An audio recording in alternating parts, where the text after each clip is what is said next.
Okey.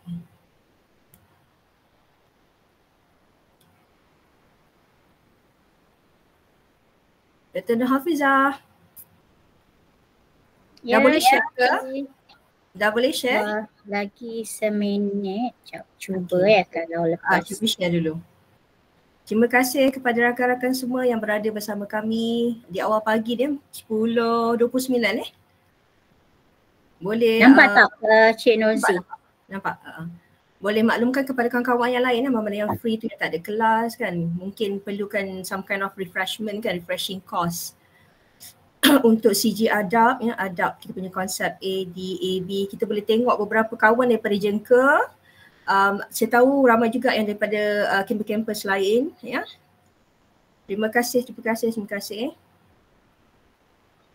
Dah pun 10.30. Ada 15 orang buat masa sekarang ni. Mungkin ada kelas kan 10.30 ni waktu peak hours kan. Hours waktu prime. Betul. Tapi tak apa sebab ada dekat dalam tu nanti. Doktor nak mulakan terus ke? Doktor nak tunggu kita lagi? Kita tunggu dalam 5 minit lagi. Kemudian kita akan mula insya-Allah. Baik.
Doktor 10.33?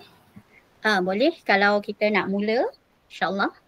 Tak apa, saya rasa kita perlu mulakan saja tanpa perlu kita tunggukan.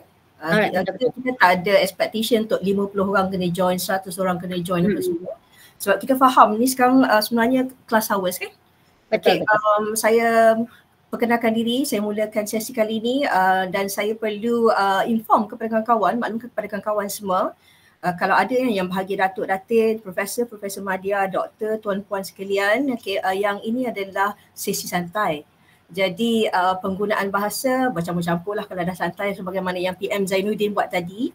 Dan kita mengharapkan agak ada respon, feedback daripada kawan-kawan. Dan lagi satu, ingin dimaklumkan juga yang setiap sesi yang dia start akan dikira sebagai jam latihan. Macam tadi Syairah share towards the end of the session kan, Prof Zainuddin tadi, she prepared us with the attendance link jadi boleh tunggulah nanti attendance link towards the end of the session. Okay, sekali lagi, Assalamualaikum, selamat pagi. Salam Malaysia Madani untuk semua yang ada bersama kami. Kami sangat menghargai penyertaan masing-masing. Saya perkenalkan diri, saya Nurzi Diana binti Bahrom, pensyarah bahasa Inggeris daripada APB Pahang, kampus Jengka. Saya merupakan salah seorang ahli CGA DAB. Bersama kita pada hari ini ialah panel utama iaitu fellow CGA DAB, CG Adab, Profesor Madya Dr. Nur Hafizah Muhammad Burhan daripada ASIS UiTM Jengka. Ingin diimbas kembali yang sebenarnya kami punya tim ni sebenarnya terdiri daripada beberapa orang selain daripada PM Dr. Zainuddin ya, dan PM Dr. Nur Hafizah. Kita juga ada PM Dr. Roslinda dari Fakulti Pendidikan UiTM Shah Alam. Kita ada Dr. Mahfuzah, Dr. Rilizam, Dr. Nurul Badriah dan Dr. Rashid Afif ya, dari ASIS Shah Alam, Johor dan Pahang. Jadi tim kami ni sebenarnya adalah collaborative group daripada beberapa kampus yang termasuk fakulti-fakulti lain. Okey. Dr. Fiza bersedia, Dr. Fiza? Alright, boleh insyaAllah. Okey. Dr. Fiza, boleh memandangkan kita dah boleh mulakan sesi santai adab kita ya pada hari ini. Jadi saya memohon agar Dr. Fiza boleh berkongsi secara sepintas lalu ya peranan dan fungsi CG Adab di bawah CDIL. Kita nak diingatkan kembali kenapa CDIL diwujudkan. Minta maaf, CDIL maksud saya CG. Ya, CG Adab ini diwujudkan di bawah CDIL. Apakah hala tuju CG Adab dan Dr. rasa bagaimana rakan-rakan akademia ni daripada pelbagai fakulti, pelbagai kampus boleh bersama kita menggerakkan model ADAB ini? Banyak sangat ke soalan saya, Doktor? Apa? Nanti saya cuba jawab. Kalau ada yang tertinggal lagi, nanti Cik Nurzi boleh maklumkan semulalah kepada saya. Sebab kita dalam keadaan yang santai, jadi janji sampailah insyaAllah pada penghujung sesi. Baik. Terima kasih kepada Cik Nurzi Diana, ahli CG Adab di bawah CIDL, Jabatan Akademik Antarabangsa. Bismillahirrahmanirrahim. Alhamdulillah wassalatu wassalamu ala Rasulillah wa ala alihi wa sahbihi wa man tabi'ahu bihsanin ila yaumiddin.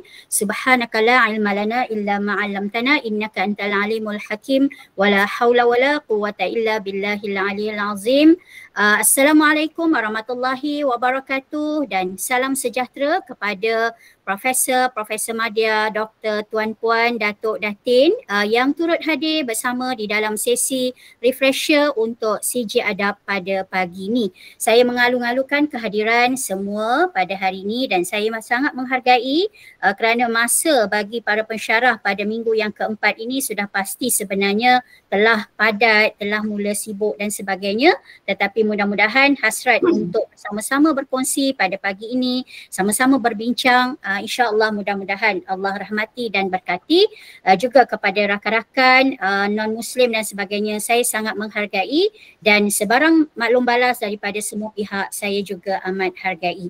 Baik, berbalik kepada soalan daripada Cik Nurzi yang panjang itu tadi, saya cuba bahagi-bahagikan. Kalau seingat saya tadi berkaitan dengan peranan, fungsi, hala tuju, model ADAB dan sebagainya. So CG Adab ini saya paparkan di hadapan ini adalah untuk menunjukkan bahawasanya CG Adab ini adalah merupakan inisiatif daripada Jabatan Akademik dan Antarabangsa. Dan pada hari ini sebenarnya CIDL membuat ataupun coming back, macam calling back apa jua yang telah dilakukan di bawah CIDL. Tadi PM Dr. Din ada maklumkan adakah sebenarnya CIDL ni telah kurang kefungsiannya dan sebagainya, tetapi sebenarnya tidak terus dilaksanakan dan salah satu daripada common practice sebab tadi PM Dr. Din kata akan menjenamakan instead of CG, dia akan bertukar kepada common practice. Jadi sebenarnya CG Adab adalah salah satu yang berkaitan di bawah CIDL dan peranan dan fungsinya adalah tidak lain dan tidak bukan adalah untuk memastikan bahawasanya sebab tu kita mulakan pada hari ini terlebih dahulu kerana sebenarnya ada macam-macam pendekatan di bawah CG yang relevan dan yang konsisten dengan teknologi semasa dan juga yang sesuai untuk dipraktiskan di dalam dewan kuliah.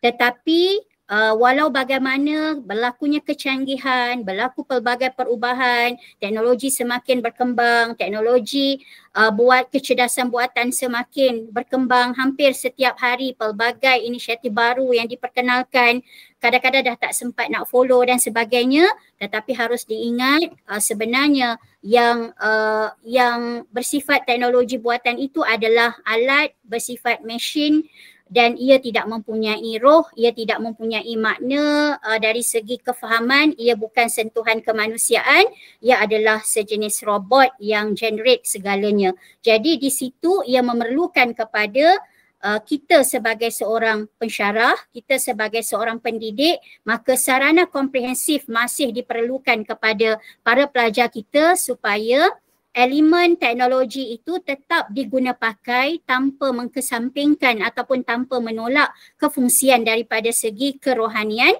kefungsian daripada segi emosi dan juga kejiwaan, termasuklah daripada segi intelek para mahasiswa. Jadi sebenarnya objektif yang seterusnya adalah untuk memastikan pendidikan kita terus terjamin berkualiti daripada masa ke semasa dengan perubahan masa pada hari ini, dan untuk memastikan bahawasanya kemenjadian pelajar itu bukanlah berteraskan kepada mesin semata-mata, tetapi sebenarnya adab itu atau nilai itu juga menjadi keutamaan. Suka saya berkongsi, barangkali ada yang baru pertama kali join berkaitan dengan CG ADAB ini. Sebenarnya untuk makluman semua, CG adab ini menekankan dua perkara yang paling penting, iaitu yang pertama adalah kaedah penyampaian pembelajaran berkesan di dalam dewan kuliah, dan yang kedua ialah meletakkan nilai dan adab itu sebagai elemen penting juga di dalam dewan kuliah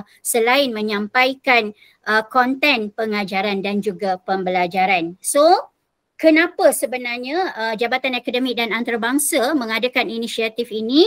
Ia adalah sebenarnya untuk menjawab peranan dan juga fungsi daripada keseluruhan pendidikan sehingga di peringkat antarabangsa, UNESCO, KPT, PPT, Falsafah UiTM sendiri, Dasar PDP UiTM dan juga MQF edisi kedua yang digubal pada 2024 telah menekankan bahawasanya selain daripada ilmu yang penting, sebenarnya kemahiran juga amat penting, dan pada hari ini atas kelahiran pelbagai bentuk teknologi, maka aspek nilai itu amat dititik beratkan agar mahasiswa kita kekal dapat berfungsi dengan baik sebagai seorang mahasiswa dan akhirnya dapat berfungsi di peringkat global dan juga kebangsaan semasa mereka berada di dalam kerjaya suatu masa nanti.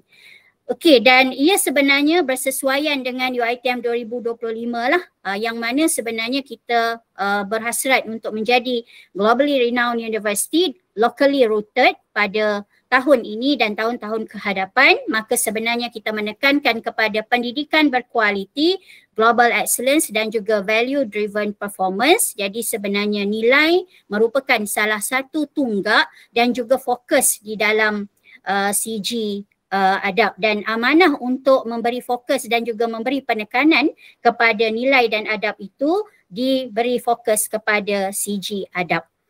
Dan ia sebenarnya adalah untuk melaksanakan pembelajaran berkesan, pengalaman pembelajaran berkesan bersama dengan pelajar, kerana sebenarnya untuk memberi makna di dalam pembelajaran itu, ia memerlukan kepada selain daripada ilmu yang berkesan, tetapi sebenarnya penerapan kemahiran dan juga nilai amat penting untuk memastikan pelajar itu merasakan makna daripada pembelajaran yang diperolehi daripada dewan kuliah. Kerana sebenarnya pada hari ini pelbagai situasi, pelbagai masalah yang berlaku, dan kita juga baru menerima kata situasi semasa Cik Nozi yang berlaku kepada Pusat Asasi Dengkil.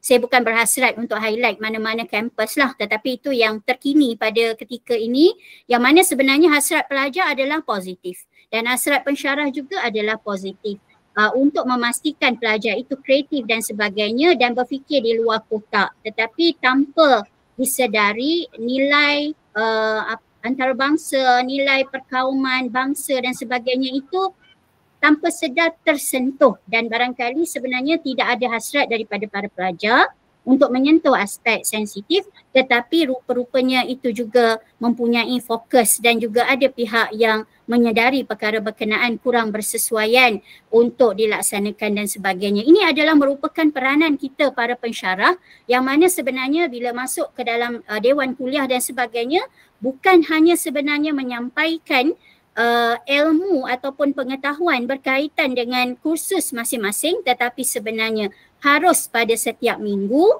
walaupun pada tempoh yang sangat sedikit menekankan aspek nilai dan adab yang boleh ditanam oleh para pensyarah bersesuaian dengan setiap kod kursus yang diajar oleh rakan-rakan sekalian. Jadi itu sebenarnya antara kenapa CG ADAB ini ditubuhkan ataupun diwujudkan bagi memastikan peranan, fungsi dan juga hala tuju UiTM ini selari dengan peranan, fungsi dan hala tuju pendidikan di peringkat dunia sampailah ke peringkat UiTM sendiri untuk merealisasikan Education 5.0.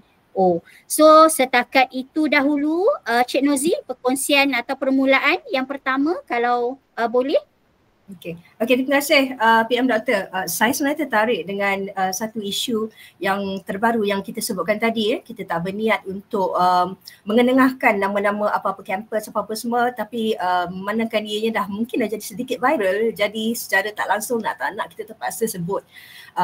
Doktor, tolong betulkan saya kalau saya ada salah faham di mana-mana. Saya merasakan bila terjadi isu-isu macam ni, kalaupun kita dah dikata melangkau adab ataupun tidak, orang kata sedikit tidak beradab, okey, dengan apa yang diviralkan itu, mungkin pensyarah yang berkenaan ataupun para pegawai UiTM yang berkenaan boleh mengajar adab kepada pelajar untuk menjawab kan kata-kata netizen tu. Kan kita kan ada sesi jawab, sesi maklum balas. Jadi sebenarnya itu adalah satu peluang untuk kita mengajar pelajar kita untuk menggunakan komunikasi yang baik.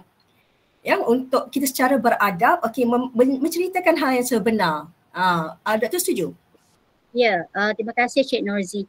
Ya, betul. Sebenarnya kalau kita di peringkat pensyarah, kita merasakan bahawasanya adab ini adalah suatu perkara yang simple, yang mudah, yang tak perlulah diajar. Pelajar boleh belajar sendiri, pelajar mungkin akan mahir sendiri. Tetapi kadang-kadang kita para pensyarah terlupa. Barangkali inilah pusat didikan yang pertama yang pelajar rasai hampir dengan diri dia, kerana di rumah dia tidak menerima proses pendidikan adab itu dengan sebaiknya. Bila sampai ke peringkat sekolah rendah dan juga sekolah menengah, juga mereka masih tercari-cari. Dan sampai di peringkat universiti, kematangan mereka mula tiba pada diri masing-masing. Tetapi oleh kerana kecetekan, kedangkalan ilmu di peringkat rumah dan juga di peringkat sekolah, maka dia terkapai-kapai apabila berlaku isu ini, dan barangkali tindakan mereka adalah juga dalam keadaan yang tidak stabil emosi dan sebagainya. Di sinilah peranan adab. Bagaimana sebenarnya salah satu yang kita boleh ambil ialah salah satu maksud adab ini daripada pandangan Farabi dan sebagainya ialah dia berhikmah. So kalaupun dalam keadaan tidak berpuas hati dengan komen, maka berhikmah, menjawab dalam keadaan yang sederhana, tidak memberi lontaran pandangan yang negatif, tidak dalam keadaan beremosi, masih boleh mengawal, dan begitu juga sebenarnya kita boleh mengadapkan juga para netizen agar tidak memberi pandangan yang negatif kalau betul-betul tidak tahu. Itu juga adalah berkaitan dengan adab, kerana sebenarnya daripada pandangan Nakib Al-Atas sendiri, adab itu adalah meletakkan sesuatu sesuai pada tempatnya, dan keadaan tempatnya adalah pada ketika ini kedua-dua pihak iaitu netizen dan juga pasukan yang terlibat itu tadi, kedua-dua mempunyai persepsi dan kedua-dua menghasratkan perkara yang positif. Tetapi apabila kedua-dua pihak itu tidak memahami antara satu dengan yang lain, maka lahirlah viralism yang bersifat bentuknya seumpama negatif, tetapi baiknya adalah Menteri KPT sendiri tidak mahu masuk campur tangan perkara ini, kerana sebenarnya dilihat pasti ada hikmah tertentu dan pasti ada tujuan tertentu daripada peringkat UiTM sendiri, kerana UiTM telah memberikan jawapan kepada isu berkenaan yang mana kuliah dijalankan dalam penuh peraturan yang baik dan juga pelajar juga dalam keadaan yang terkawal dan isu berkenaan bersesuaian dengan kursus yang ditawarkan dan sebagainya. Hanya pelajar ingin memastikan kaedah penyampaiannya berkesan supaya mereka dapat memperoleh markah yang lebih tinggi dan sebagainya. Itu adalah hasrat daripada para pelajar. Namun para pensyarah juga para pelajar selepas ini perlu dititik beratkan daripada segi segala konten berkaitan dengan silibus, agar sebelum mereka menyampaikan apa jua pembentangan, apa jua perkongsian, ia perlu diselarikan dengan bentuk sensitiviti agama, sensitiviti budaya, sensitiviti kawasan, lokaliti dan sebagainya, juga daripada aspek kepentingan-kepentingan peribadi, kepentingan dunia dan sebagainya. So itu yang boleh saya reflect sedikit, Cik Norzi, berkaitan dengan apa yang berlaku pada waktu semasa. Okey, terima kasih Doktor. Okey, kita seterusnya Doktor nak minta untuk Doktor imbas kembali konsep adab dan model ADAB secara ringkas Doktor. Alright, baik. So terima kasih Cik Norzi kembali. So saya rumuskanlah sebab masa kita tak panjang, dia ada 1 jam. Jadi saya takut nanti kita tak berkesempatan untuk memberi fokus kepada perkara yang mungkin lebih penting. Cuma sekadar refresh balik Profesor Madya, Doktor, Tuan-Puan, Datuk Datin dan sekalian. Adab ini sebenarnya banyak definisi daripada pelbagai pihak dan sebagainya. Sebelum saya menyentuh apa yang ada di paparan, kalau nak ikut sebenarnya, kalau ikut kita tokoh-tokoh ilmuwan Islam, walaupun saya sebut tentang ilmuwan Islam, tokoh-tokoh sebenarnya daripada pelbagai bangsa dan juga agama memang menekankan adab. Dan ada di kalangan tokoh sebenarnya, contohnya Imam Malik, Imam Syafi'i dan sebagainya, sebelum dia mempelajari satu-satu ilmu, dia belajar terlebih dahulu adab itu. Kerana sebenarnya untuk mendapat ilmu itu adalah mudah. Tetapi untuk mendapat ilmu sehingga membentuk kemahiran dan mempraktikkan dengan tingkah laku yang baik, itu adalah yang susah. Rata-rata pada hari ini kita habis silibus kerana kita menyelesaikan segala konten yang ada di dalam silibus yang dipaparkan di dalam AIMS. Walau bagaimanapun hanya memperoleh kandungan daripada silibus, tetapi para pelajar kekal dengan tingkah laku daripada week 1 sehingga week 14. Tidak ada perubahan dari segi tingkah lakunya kepada yang lebih positif, bermaksud sebenarnya belum lagi sampai ilmu itu berjaya disampaikan kepada para mahasiswa kita. Kerana sebenarnya tempoh untuk memastikan adab ini dapat ditanam di dalam diri pelajar, ia memerlukan kepada latihan kebiasaan. Kerana sebenarnya kalau kita lihat Ibnu Miskawih, dia kata ia perlu dilatih ulang. Sebab itu kalau ikut Imam Malik sendiri, ia belajar terlebih dahulu berkaitan dengan adab ini 20 tahun sebelum dia pergi menuntut ilmu 20 tahun yang akan datang. Nak menunjukkan bahawasanya elemen adab ini ia bukan lagi sebenarnya bahagian yang perlu disampingkan. Kita menekankan adab jika ada masa di dalam dewan kuliah. Tetapi pada hari ini penilaian kita akan pergi kepada penilaian dalam bentuk SUFO, penilaian di dalam bentuk propens, bukan setakat penyelesaian konten di dalam kuliah, tetapi kita juga menitik beratkan aspek adab pelajar terhadap Tuhan, adab pelajar terhadap manusia dan adab pelajar terhadap alam itu. Barulah sebenarnya sesuatu ilmu itu benar-benar matang, kerana adab tanpa ilmu tidak menjadikan ilmu itu sebagai cahaya, seumpama sebenarnya api yang tidak ada nyalaan apinya. Maka begitulah ilmu sifatnya jika tidak ada adab di dalam diri para pelajar itu. Jadi saya rumuskan berkaitan dengan adab ini, ia sebenarnya bukan hanya luaran sahaja, dia bukanlah sahaja make up kepada para pelajar dengan memperoleh CGPA yang cemerlang, memperoleh anugerah naib chancellor, memperoleh anugerah dekan, yang itu cukup bagus. Tetapi pada hari ini kita nak memastikan hasrat UiTM dan juga hasrat KPT, termasuk jugalah UNESCO dan sebagainya, untuk memastikan adab itu bergabung dengan intelek para pelajar sehingga dapat membentuk ciri mereka dari segi ucapan mereka, dari segi tingkah laku mereka, dari segi kerohanian mereka, dari segi semangat mereka dan sebagainya, kerana mahasiswa pada hari ini sangat rapuh emosi masing-masing dan sangat rapuh juga mentaliti masing-masing yang menyebabkan mereka banyak santai daripada bersungguh-sungguh dalam belajar dan merasakan penat sebelum berusaha bersungguh-sungguh kerana gabungan daripada elemen dalaman dan luaran itu tidak disepadukan dengan baik. Maka sebenarnya tugas para pensyarah pada hari ini adalah untuk mendisiplinkan keempat-empat elemen pada seorang jasad insan, seorang manusia itu, iaitu jasmaninya, emosinya, rohaninya dan inteleknya. Dan saya refresh kembali apakah yang terkandung di dalam model ADAB yang ada titik itu. Tadi saya nyatakan tentang konsep adab untuk mudah rumusan kepada para pensyarah sekalian. ADAB adalah analisis, design, assess dan juga build and believe. So analisis ini berkaitan dengan pelbagai perkara lah. Kita analisis berkaitan dengan kandungan pembelajaran di dalam silibus. Kita analisis apa berita-berita semasa yang berlaku di dalam negara dan juga luar negara. Kita juga analisis apa perkembangan-perkembangan terkini di dalam kursus dan juga fakulti-fakulti yang berkaitan. Kita juga analisis apakah cabaran juga peluang pekerjaan untuk para pelajar yang berada di dalam fakulti berkenaan seperti PM Dr. Din maklumkan sebentar tadi.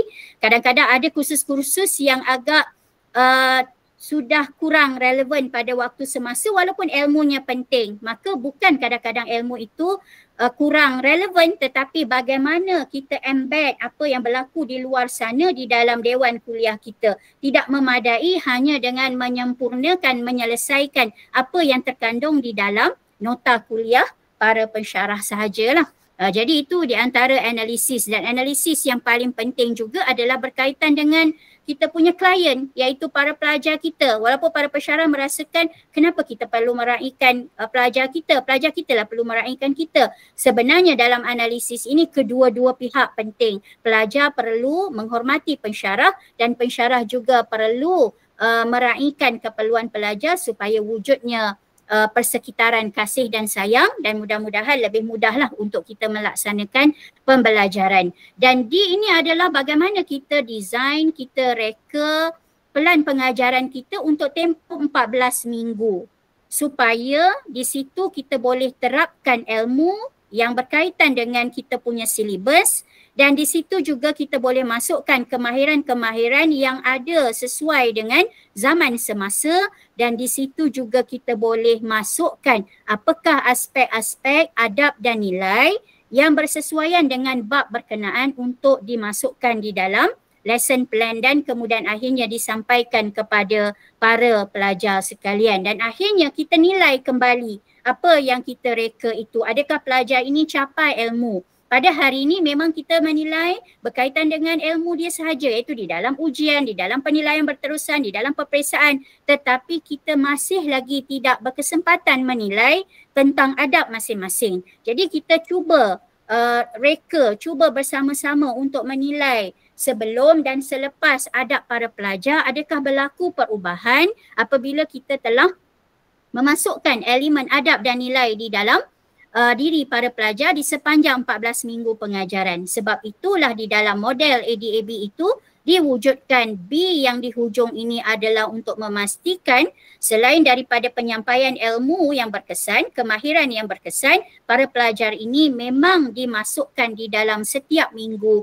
elemen nilai supaya akhirnya membina kepercayaan kepada para pelajar, kepercayaan yang jelas, kepercayaan kepada Tuhan, kepercayaan kepada hubungan baik bersama manusia, kepercayaan untuk berbuat baik kepada alam tempat yang ditumpang ini. Jadi kegabungan dan juga kesepaduan antara elemen-elemen berkenaan akan menghasilkan satu ataupun seorang insan mahasiswa yang bersifat holistik sesuai untuk kita letak di mana-mana, dan dia masih sentiasa kukuh, tegar untuk berhadapan dengan pelbagai cabaran dan tidaklah terlalu rapuh untuk menerima pelbagai cabaran semasa yang berlaku pada ketika ini.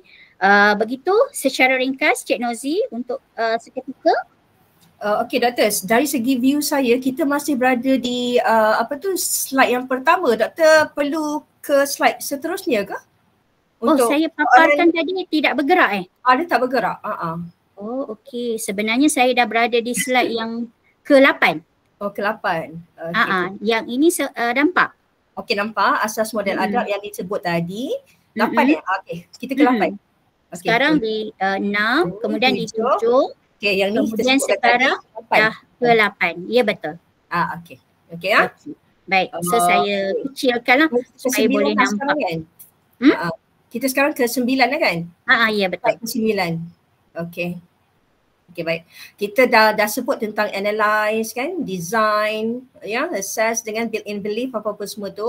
Ya, kita dah masuk yang ni. Dari soalan yang sebelumnya tadi, okey sekarang ni kita nak tengok kepada beberapa elemen lah. Kita ada situate, kita ada digest, kita ada synthesize, create, connect. Connect ni adalah satu elemen yang sangat saya suka, sangat saya gunakan. Okey, kita ada reflect dan kita ada value and extend. Satu lagi elemen yang sangat saya ketengahkan lah dalam pengajaran pembelajaran saya bersama dengan anak-anak murid. Jadi boleh tak doktor kongsikan sekali lagi apa situate, digest sesimple mungkin, semudah mungkin. Baik. Alright, baik. Terima kasih Cik Nozi. Jadi saya besarkan dahululah supaya lebih jelas. Nampak? Ni nampak Boleh nampak Cik Nozi? Yang ni boleh nampak. Alright, so kita teruskan dengan saya refresh baliklah apa yang ada di dalam elemen ADAB. Tadi kita dah bincangkan berkaitan dengan model ADAB itu, iaitu analyze, design, assess dan juga build in belief. So semasa kita nak design, kerana di awal tadi saya telah nyatakan fokus CG adab ini adalah untuk memastikan kaedah penyampaian yang disampaikan adalah berkesan di dalam dewan kuliah. Dan kedua adalah untuk memastikan para pelajar ditanam nilai dan juga adab. Jadi sebenarnya ini adalah 7 elemen untuk model ADAB yang paling mudah untuk para pensyarah lakukan. Walau bagaimanapun sebenarnya kita ada beberapa belas CG lagi di bawah CIDL yang boleh para pensyarah gunakan dan masukkan di dalam elemen digest dan juga para pensyarah boleh masukkan di dalam elemen create, begitu juga di dalam elemen connect, reflect dan juga value and extend. Sebenarnya elemen daripada model ADAB ini para pensyarah boleh integrate, boleh gabung jalinkan dengan pelbagai CG yang ada di bawah CIDL untuk memantapkan lagi kaedah penyampaian berkesan di dalam dewan kuliah. Jadi saya rumuskan terlebih dahulu apakah 7 elemen ini supaya para pensyarah boleh pilih sebenarnya mana CG yang bersesuaian untuk diletakkan di bahagian nombor 2 dan mana elemen-elemen kaedah pembelajaran yang boleh dihubungkan dengan nombor 3, 4, 5 sehingga 7. Baik, saya mulakan dengan nombor 1. Situate ini adalah sebenarnya menyamai analisis itu tadi.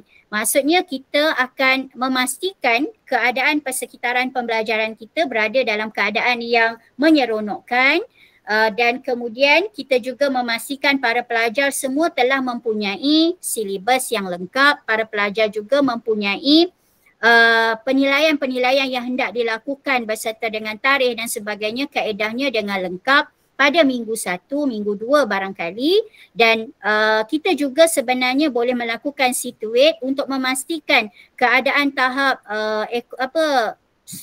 emosi para pelajar dan sebagainya, keadaan sosioekonominya. Barangkali kita boleh dapat juga profiling untuk para pelajar berkenaan supaya kita tahu secara menyeluruh siapa pelajar yang kita sedang ajar dan bagaimana keadaannya, dan kita juga mengetahui secara menyeluruh apa jua perkembangan yang berlaku di dalam kursus-kursus yang sedang kita ajar. So boleh berlaku pada minggu 1 dan 2 dan tidak juga terkecuali boleh juga dilakukan pada minggu ke-6, ke-7 selepas masuk daripada cuti mid semester, boleh juga berlaku pada minggu ke-10.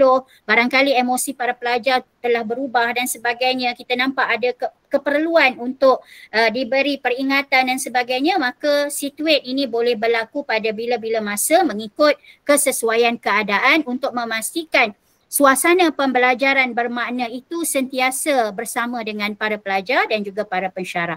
Yang kedua adalah digest. Digest ini daripada para pensyarah untuk penyediaan para pensyarah kepada para pelajar. Iaitu para pensyarah menyediakan bahan yang bukan dalam bentuk hanya satu bentuk sahaja. Mungkin dalam bentuk teks sahaja ataupun dalam bentuk PowerPoint sahaja ataupun dalam bentuk video sahaja. Hakikatnya untuk memastikan para pelajar ini dapat menguasai, menikmati pembelajaran itu yang menyeronokkan, maka para pensyarah wajar untuk menyediakan kepada para pelajar pelbagai bentuk ilmu pengetahuan dalam pelbagai cara dan keadaan. Selain daripada kaedah penyampaian kita di dalam kelas, tetapi bahan-bahan yang boleh para pelajar rujuk adalah dalam bentuk yang pelbagai. Dan saya kira sebenarnya para pensyarah telah pelbagai bentuk pun dah buat. Sebab digest ini adalah kepakaran para pensyarah. Cuma oleh kerana di bawah CIDL kita mempunyai pelbagai CG-CG lain lagi, barangkali bahan-bahan yang telah sedia ada itu pada minggu ini kita boleh tengok setiap yang ada untuk kita sesuaikan, untuk kita tambah baik, untuk kita harmonikan, untuk menjadikan ia bertambah berkesan. Walaupun dah berkesan tapi bertambah lagi keberkesanannya. Itu adalah digest. Yang ketiga adalah synthesize. Synthesize ini adalah sebenarnya untuk memastikan apa yang ada dalam minda para pelajar dengan apa yang kita nak sampaikan kepada para pelajar adalah di dalam keadaan yang sama-sama selari. Maksudnya apa yang kita sampaikan dengan apa yang pelajar faham adalah sama selari. Biasanya kita cuma uji di dalam ujian ataupun di dalam kuis. Tetapi lebih cantik kalau ada di dalam mana-mana minggu itu kita juga mendengar feedback daripada para pelajar dalam bentuk rumusan keseluruhan berkaitan dengan apa yang dipelajari, menggunakan apa jua medium. Mungkin untuk bertanya kepada para pelajar direct begitu tak sempat masa kerana silibus kita pun penuh waktu 14 minggu tu. Kita mungkin boleh sediakan apa jua media, minta para pelajar beri komen dan jawapan di situ dan kemudian kita ada ruang untuk membaca pada bila-bila masa dalam keadaan saling hormat menghormati, pensyarah hormat masa pelajar, pelajar hormat masa pensyarah juga, dan kemudian para pensyarah boleh view adakah sama kefahaman antara pelajar dan juga pensyarah tadi, dan kemudian bolehlah bawa isu-isu semasa dan juga bolehlah bawa sebarang bentuk perkembangan terkini di dalam pekerjaan dan kemudian minta pelajar relatekan untuk membuat rumusan dan juga kesimpulan. Baik, tadi nombor 2 daripada pensyarah kepada pelajar. Pada nombor 4 ini kita tak boleh pensyarah je kepada pelajar. Tak adil kan? Jadi nombor 4 adalah apa sebenarnya yang hasil daripada para pelajar boleh tunjukkan pula kepada para pensyarah dalam pelbagai bentuk, dalam pelbagai corak, dalam pelbagai kreativiti, menggunakan pelbagai medium teknologi kemudahan yang ada pada hari ini. Dan pelajar kita pun memang kreatif. Jika diberi ruang, kita bagi kadang-kadang ruangnya sedikit sahaja. Tetapi pelajar ini kadang-kadang sifat persaingan dia itu memang ada, maka dia berusaha untuk menghasilkan sesuatu yang luar biasa daripada apa yang kita cadangkan. Tetapi para pensyarah cuma perlu menyediakan peluang dan ruang untuk para pelajar itu berkarya dan tidaklah meletakkan. Kadang-kadang ada perasaan-perasaan pensyarah yang kadang-kadang merasakan nanti pelajar tak tahu, nanti pelajar susah. Kalau kita meletakkan pelajar tak tahu dan pelajar susah, dia sebenarnya membina budaya manja itu ataupun budaya tidak percaya. Jadi sebenarnya kita memberi ruang seluas-luasnya kepada pelajar untuk berkarya. Dan yang kelima, ini yang dilakukan oleh CG Collaborative Teaching, Connect, iaitu pelbagai model ada di bawah collaborative teaching. Tetapi Connect ini bukanlah semestinya menggunakan model yang ada di dalam collaborative teaching. Kalau para pensyarah buat lawatan pun sebenarnya telah connect kepada persekitaran, connect kepada individu yang dijumpai dalam lawatan itu, ataupun para pensyarah memang semester 5 atau semester 6 pelajar pergi latihan industri, itu juga adalah connect. Ataupun kita buat aktiviti-aktiviti kecil di dalam kampus, connect dengan pelbagai fakulti yang lain sehinggalah ke peringkat antarabangsa, contohnya inbound, outbound student dan sebagainya, itu lebihlah lagi boleh berkaitan dengan connect itu. Dan kemudian yang keenam adalah reflect. Biasa kalau saya dengan para pensyarah baru Pensyarah kadang-kadang dia tersilap nombor 3 dengan nombor 6. Nombor 3 ni hanyalah rumusan sahaja berkaitan dengan kandungan silibus. Nombor 6 ni lah sebenarnya nak mewujudkan pembelajaran bermakna kepada para pelajar. Untuk kita lihat sekiranya bermakna, maka para pelajar boleh meluahkan apakah makna-makna yang diperolehi daripada bab 1 atau bab 2 atau bab 3 atau apa-apa jua bab yang boleh connectkan diri dia dengan ketuhanan, yang boleh connectkan diri dia kembali dengan manusia, boleh connectkan diri dia dengan alam. Pilihlah yang mana-mana sehingga pelajar boleh merasakan ia sangat bermakna untuk dirinya, untuk keluarganya, untuk rakan-rakannya, untuk para pensyarahnya ataupun untuk masyarakat. Maka barulah sampai elemen reflect itu. Kerana kadang-kadang reflection itu difahami hanyalah sekadar membuat rumusan.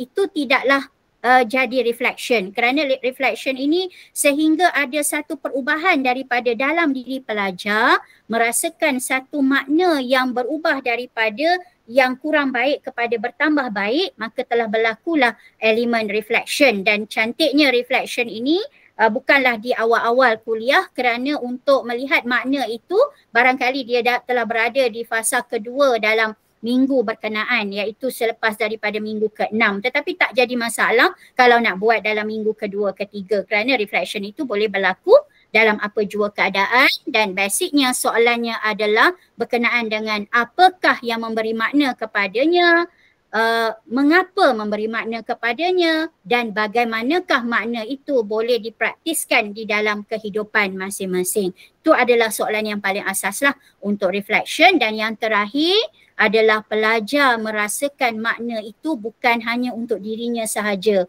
Ia nak berkongsi dengan pihak luar. Barangkali dia mempunyai kemahiran dalam pembuatan baja. Barangkali dia mempunyai kemahiran untuk membuat kerusi. Barangkali dia mempunyai kemahiran untuk mencipta kertas. Barangkali dia mempunyai kemahiran dalam taip, dalam menaip dan sebagainya, dalam menghasilkan bentuk-bentuk persembahan yang menarik. So dia boleh sampaikan kepada rakan-rakan di luar, bukan UiTM, boleh sampaikan kepada masyarakat di luar, boleh buat USR, boleh buat pelbagai aktiviti bersama dengan masyarakat sehinggalah ke peringkat negara ataupun apa jua bentuk penulisan yang boleh dikongsikan. Kerana itulah elemen ketujuh adalah value and extend. So setakat itu Cik Norzi. Terima kasih. Kita sekarang 11:11 Doktor ya. Kita ada beberapa minit saja lagi. Okey, Doktor, boleh sharekan, kongsikan bersama kawan-kawan kita sekarang fasa implementasi ADAB di seluruh UiTM. Masih lagikah terdapat kekangan-kekangan? Okey, baik. Terima kasih Cik Norzi. Kalau kita ikut sebenarnya perkembangan CG ADAB ni lingkungan usianya 3 tahun 6 bulan. Jadi kita telah gunakan 2 tahun itu adalah untuk proses awareness, kesedaran, promosi, dan kita memaklumkan kepada semua fakulti, kampus dan sebagainya, sehinggalah kita lakukan training of trainer, sehinggalah wujudnya champion ADAB di setiap fakulti dan juga pada setiap kampus, dan kemudian masing-masing melakukan training di peringkat fakulti dan juga kampus. Itu secara indahnya lah pelaksanaan berkenaan, dan kita juga telah dimaklumkan di dalam perkeliling di bawah pada ketika itu adalah bahagian hal ehwal akademik di bawah pejabat Timbalan Naib Chancellor. Pada hari ini kita dah bertukar Jabatan Akademik dan Antarabangsa.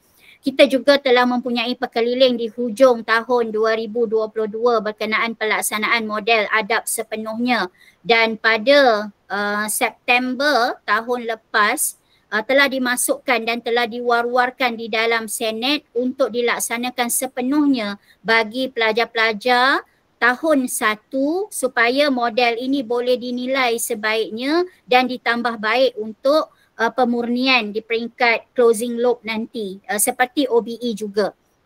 Namun demikian, oleh kerana kita ada pelbagai inisiatif, kita ada pelbagai tugas, kita ada pelbagai tanggungjawab yang perlu disempurnakan, ada kadang-kadang kalangan mana-mana pihak yang menganggap barangkali model ini hanyalah sekadar model, barangkali ia boleh dilakukan ataupun barangkali ia boleh ditinggalkan. Walhal model ADAB ini bukanlah sebenarnya acah-acah untuk dicuba, tetapi sebenarnya selepas melalui fasa pengujian, fasa penilaian daripada pelbagai pakar di dalam negara, pelbagai pihak, bukan UiTM, maka dilihat sebenarnya ini adalah satu inisiatif yang sangat relevan, sangat sesuai, sangat contemporary, kerana sebenarnya keadaan semasa pada hari ini, anak-anak mahasiswa kita sebenarnya banyak yang rapuh mindanya, banyak yang oversensitif, banyak yang mempunyai kecelaruan daripada segi nak menjaga integriti. Daripada para mahasiswa ini kadang-kadang dia perlukan shortcut. Dia sambung belajar bukan kerana nak ilmu sahaja, tetapi sebenarnya nak dapat sijil. Maka oleh kerana itu, itu yang berlakunya refresher pada hari ini supaya para pensyarah tidaklah melihat model ADAB ini hanyalah sebagai salah satu inisiatif yang boleh dilakukan ataupun tidak dilakukan. Sebenarnya cabarannya itu di situlah Cik Norzi. Ada para pensyarah yang rasa tak apalah, tak perlu lakukan. Tetapi sebenarnya untuk kita menjaga kesejahteraan, keharmonian warga kampus kita yang hampir mencecah para mahasiswa kepada ratusan ribu itu, perlulah ada satu cara untuk menangani gaya fikir para pelajar, gaya tingkah laku para pelajar dan juga gaya kepercayaan para pelajar itu tadi. Jadi cabaran-cabaran itu saya harapkan dengan adanya siri pada minggu ini, para pensyarah perlahan-lahan walaupun rasa syarat dengan pelbagai tugas, memadai untuk mengambil elemen daripada model ADAB ini. Cukup kalau untuk build and believe itu 5 minit di awal, 5 minit di hujung, dan para pelajar ini akan bertemu dengan para pensyarah yang lain pula. Gabungan-gabungan itu akan menghasilkan satu kualiti para pelajar kita dengan lebih baik diharapkan pada semester akhir mereka bergraduan. Jadi saya menyeru kepada rakan-rakan kerana cabaran itu tadi, ada kalangan para pensyarah yang kadang-kadang telah melaksanakan tahniah dan ada di antaranya yang sangat bersemangat, juga sekalung penghargaan daripada saya, dan ada di antaranya yang mengikut pelaksanaan berkenaan yang memasukkan di dalam pelan pengajaran, tetapi bila sampai ke Dewan Kuliah terpaksa ditinggalkan kerana tak sempat. Ada yang memang terus mengabaikan. Jadi saya mengharapkan jomlah kita sama-sama, bukan untuk sesiapa tetapi untuk masa depan para pelajar, kerana sebenarnya corak para pelajar adalah datang daripada siapa pensyarah yang mengajarnya. Saya kira Profesor Madya, Doktor, Tuan-Puan setuju. Kalau pelajar itu belajar dengan pensyarah A, pensyarah B, karakter dia semester berikutnya berbeza. Bertambah baik. Tapi kadang-kadang bila dia belajar dengan pensyarah C dan pensyarah D, karakter dia bila masuk semester berikutnya bertambah biasa-biasa sahaja. Kerana apa? Sebab para pelajar ini mencontohi nilai yang ada pada para pensyarah. Adab yang ditunjukkan oleh para pensyarah. Kerana sebenarnya karakter pelajar itu adalah karakter pensyarahnya. Kerana pelajar ini melihat pensyarah sebagai role model pada diri masing-masing. Jadi itulah cabaran dia, Cik Norzi, pada hari ini, yang mana ada di antara para pensyarah kita masih lagi menunggu untuk melaksanakan dengan sebaiknya. Walau bagaimanapun pihak CIDL tidak menunggu, kita akan terus laksanakan di dalam Propens, kita akan terus laksanakan di dalam SUFO, dan kemudian kita akan pergi kepada kurikulum dan seterusnya. Jadi saya harapkan RP yang bersama-sama boleh memastikan pelan pengajaran model ADAB itu boleh perlahan-lahan, yang mana belum, yang mana telah dilaksanakan, syabas diucapkan dan semoga terus cemerlang. Saya juga ingin mengambil kesempatan merakamkan kepada dekan-dekan, kepada rektor, kepada timbalan dekan, timbalan rektor, akademik yang sangat sebenarnya committed dan banyak kali mesej berkaitan dengan bagaimana nak memastikan pelaksanaan ini dapat dilaksanakan dengan sebaiknya. Syabas saya ucapkan daripada CJ Adab, mudah-mudahan sebenarnya dengan keizinan Allah Subhanahu Wa Taala dipermudahkan, kerana ini sebenarnya adalah buah tangan kita untuk UiTM. Okey, terima kasih doktor. Doktor, saya secara peribadi nak buat ulang kaji sedikit doktor ya, nak cak juga sebab saya pun masih lagi belajar walaupun dah 3 tahun lebih bersama dengan CG Adab. Ya, okey. Kalau kita ceritakan tentang Knight ya, satu elemen Knight yang saya katakan yang sebenarnya my favorite element lah, ya, favorite element. Jadi sekarang kan kita diwar-warkan dengan perang dagang ya, perang perdagangan antara China dengan USA. Jadi saya menggunakan beberapa klip. Saya jumpa satu klip yang berkaitan yang saya rasa bahasanya mudah dipahami. Jadi saya bawakan klip itu YouTube ya. Dalam kelas saya dan saya mengajar budak SR, budak bisnes sangat berkaitan lah bila bercerita dengan trade war ni kan. Itu yang saya rasakan sebagai saya dah mengaplikasikan paling kurang 3 elemen dia. Dalam tu saya ada digest, ada connect, ada create. Sebab saya minta student reflect juga apa yang dia faham. Yang dikatakan dengan trade war, apa kesan pada Malaysia, walaupun mereka ni pelajar SR, tapi kalau ruang untuk memberi pendapat dan kita izinkan mereka menggunakan AI untuk Google, kan, mereka sebenarnya dah diekspos kepada satu isu dunia. Jadi macam mana tu doktor melihat Knight ni dan macam mana doktor rasakan yang apa-apa yang berlaku di Malaysia dan luar negara ni sebenarnya boleh bila masa saja kita bawakan dalam kelas untuk aplikasi ADAB kita ni. Dr. Fizah frozen ya, mungkin internet sekejap tadi doktor.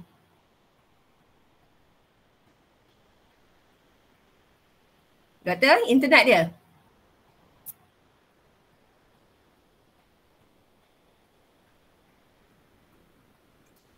Sekejap. Missing Dr. Fizah. Seperti yang kami ketahui ya, pejabat Dr. Fizah sebenarnya ada masalah connection sekejap. Di office saya semua okey alhamdulillah ya, internet okey. Okey, Dr. Fizah. Okey. Baik, boleh. Dia frozen sekejap tu tadi. Tadi dah okey tak tadi boleh dah. Okey, ni frozen sekejap sekali lagi. Okey, 11.20 kita ada 10 minit lagi. Okey, Dr. Fizah boleh? Dengar tak suara? Dengar. Okey. Okey, baik. So, okey. Jadi yang connect tadi. Teruskan yang connect tadi kan. Jadi Cik Norzi nak minta saya komen ke tentang connect betul tak? Atau betul tak kalau saya membawa isu tu, itu adalah sebenarnya dah digest, itu adalah connect, itu adalah create. Bila kita minta student hasilkan contoh satu essay, satu paragraph, dia punya reflection apa semua kan. Ya betul. Itulah sebenarnya yang kita harapkan dan Cik Norzi telah sampai kepada level yang tinggi lah sebab kita ada level 1, 2, 3, 4 dalam model ADAB ni. Sekiranya para pensyarah boleh menggabungkan pelbagai elemen itu dalam satu masa, maka sebenarnya lebih banyaklah makna para pelajar itu dapat kuasai. Contoh, kalau kita buat collaborative teaching kerana berkait dengan connect kan. So, kalau kita buat collaborative teaching dan kita jemput para pelajar join webinar dan kemudian para pelajar masuk dalam webinar itu ataupun join secara face to face. Dan habis sesi, kita biarkan para pelajar balik dan selesailah chapter pembelajaran berkenaan. Hanya satu sahaja yang para pelajar dapat iaitu level connect sahaja. Kalaulah lebih cantik, para pensyarah boleh buat hasil daripada webinar berkenaan ataupun hasil daripada face to face berkenaan.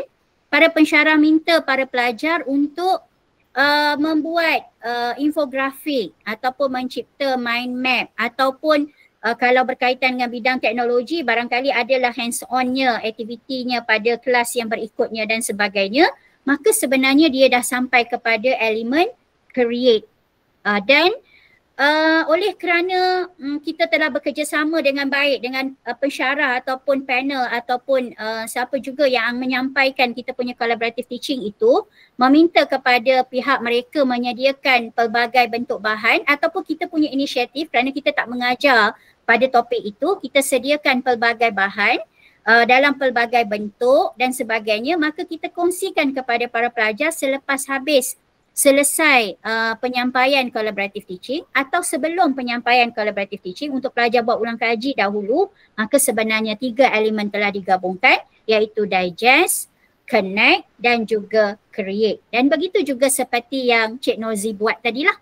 Cik Norzi dah ada cari dulu terlebih dahulu video yang berkaitan dengan peperangan berkenaan supaya para pelajar dapat menguasai bahasa dalam tontonan berkenaan. Dan kemudian Cik Norzi minta para pelajar supaya membaca artikel barangkali yang dikongsi dan kemudian para pelajar aplikasi ilmu daripada video itu untuk dikaitkan, dipraktiskan di dalam bahasa Inggeris. Dan Cik Norzi tak bawa pelajar ke mana-mana tetapi menghubungkan dengan isu semasa yang berlaku dalam waktu semasa. Maka 3 elemen telah dimasukkan dan cantiknya Cik Norzi boleh selitkan di hujung sesi itu dengan build in belief. Apakah sebenarnya kepercayaan yang hendak ditanam kepada para pelajar, sama ada ia berkaitan dengan ketuhanan atau kemanusiaan ataupun alam. Maka dah gabung 4 elemen di situ, maka sebenarnya para pelajar akan dapat makna dalam pembelajaran berkenaan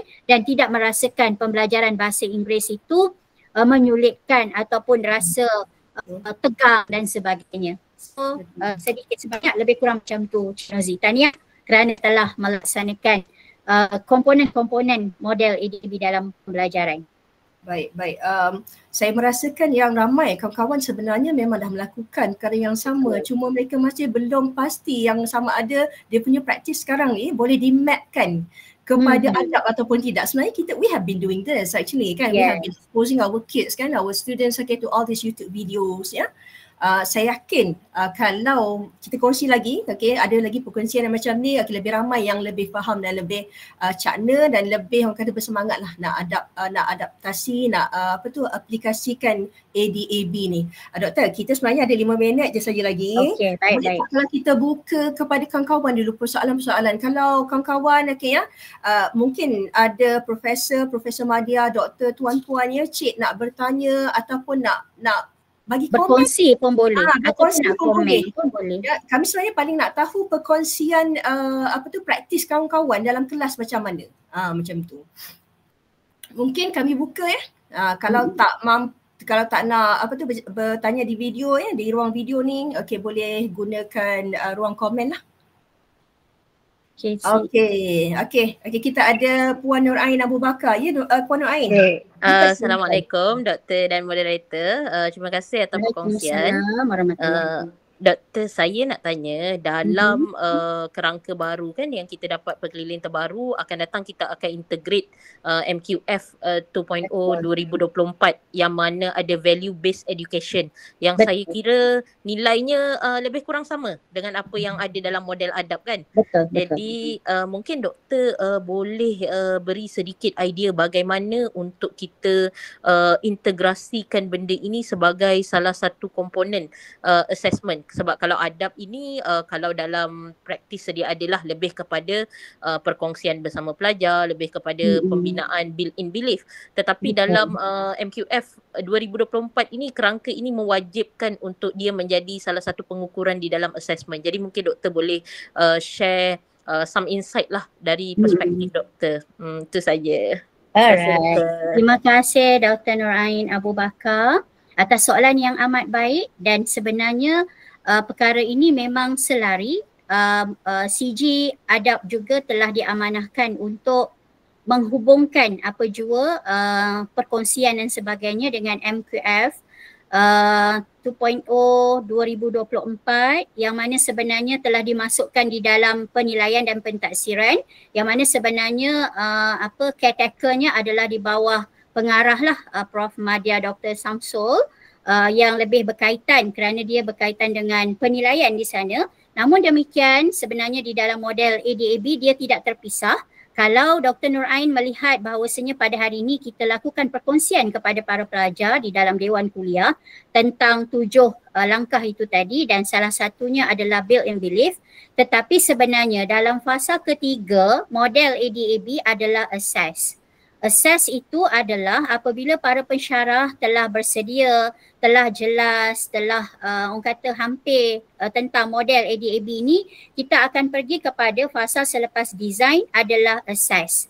Jadi para pelajar, para pesyarah bukan hanya setakat menyampaikan di dalam dewan kuliah tentang built-in belief, tentang nilai dan adab, tetapi apa jua yang disampaikan di dalam dewan kuliah itu sebenarnya pada hasrat pensyarah untuk ditanya juga di dalam soalan ujian, di dalam soalan kuis dan juga ditanya juga di dalam soalan peperiksaan akhir. Dan kita ke arah itu sebenarnya pada tahun berikutnya, walau bagaimanapun KPT dan juga pihak MQA telah mengeluarkan lebih awal, maka sebab itu mulai pada hari ini adalah April, mulai Mei ini untuk semua pensyarah baru untuk pengesahan jawatan masing-masing, maka bukan sahaja model ADAB ini perlu diberi perhatian, value based education juga yang merupakan salah satu elemen berada di dalam MQF 2024 perlu juga dikuasai oleh para pensyarah supaya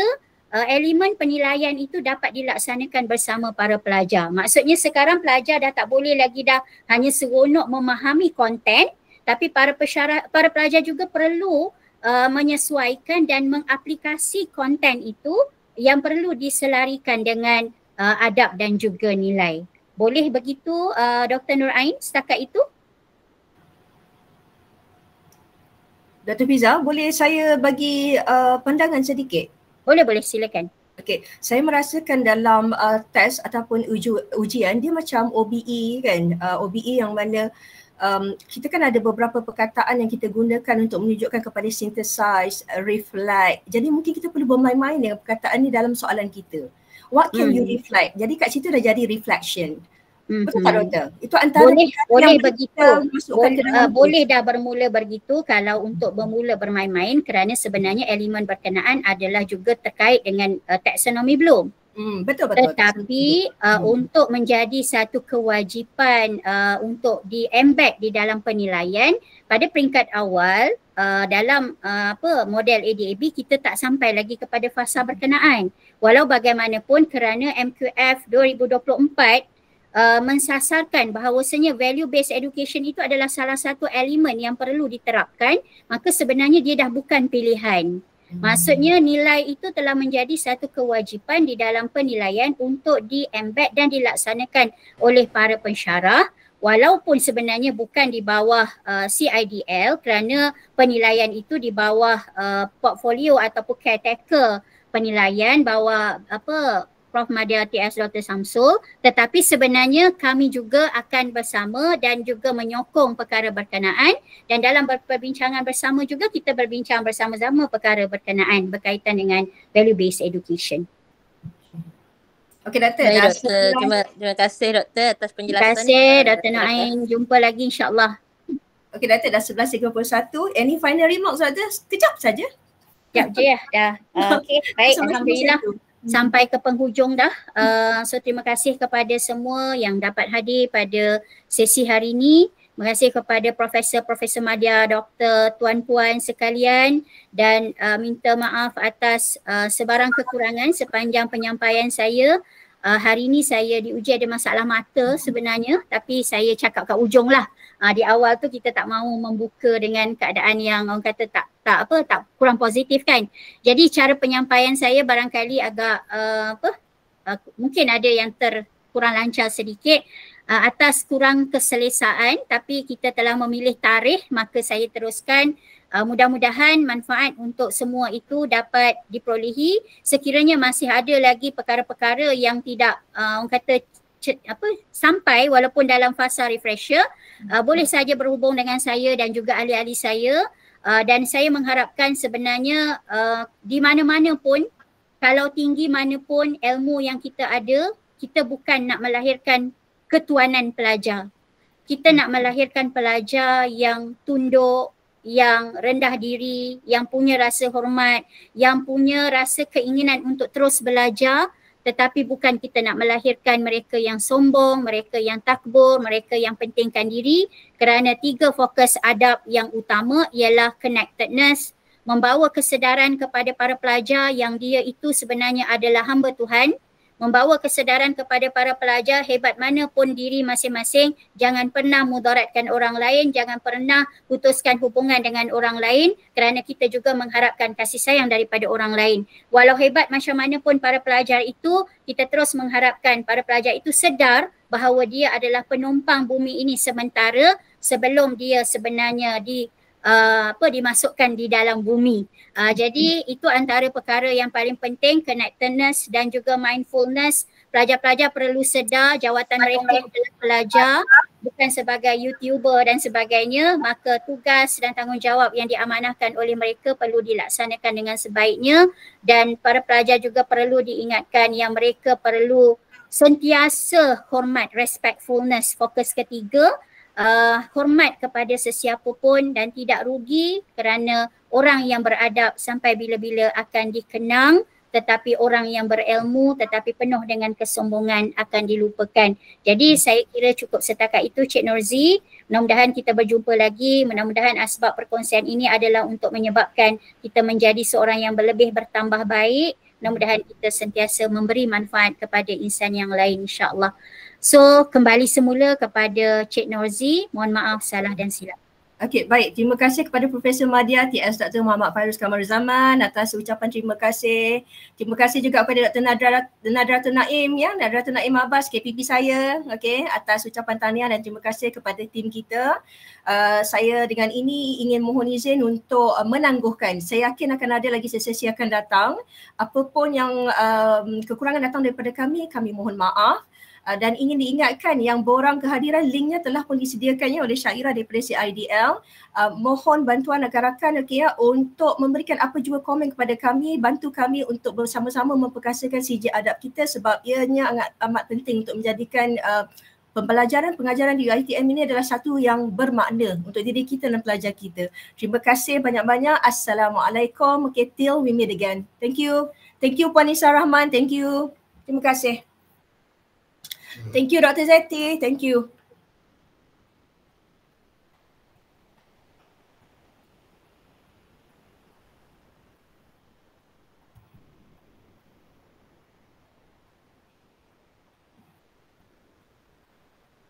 Okey, kita para peserta dah meninggalkan kita punya link ya. Dr. Fiza? Okey. Jangan lupa Mas Oda. Borang kehadiran semua. Ni kawan-kawan daripada Jengka ya, kawan-kawan daripada kampus lain, terima kasih semua. Puan Arfah Disan tu. Terima kasih Dr. Dila ni, Dr. Dr. Fazila. Okey, Dr. Fazila. Betul, daripada Shah Alam. Kawan-kawan kita daripada Jengka ya. Terima kasih kawan-kawan semua. Terima kasih semua yang hadir. Okey, Puan Nurliza, Cik Mustafa mengucapkan terima kasih. Terima kasih Puan Masuda. Rakan-rakan kita di Jengka, terima kasih. Terima kasih Daun Keladi ya. Ada dibuat, okey datanglah lagi. Okey Dr. Fiza, kita ada apa-apa keperluan untuk kita terus berada dalam talian ataupun macam mana? Tak ada ya? Okey. Terima kasih. Saya mengundur diri. Assalamualaikum. Saya undur diri juga. Terima kasih Cik Syairah dan juga CIDL yang membantu menguruskan pelaksanaan perkongsian pada hari ini. Terima kasih semua. Assalamualaikum. Assalamualaikum.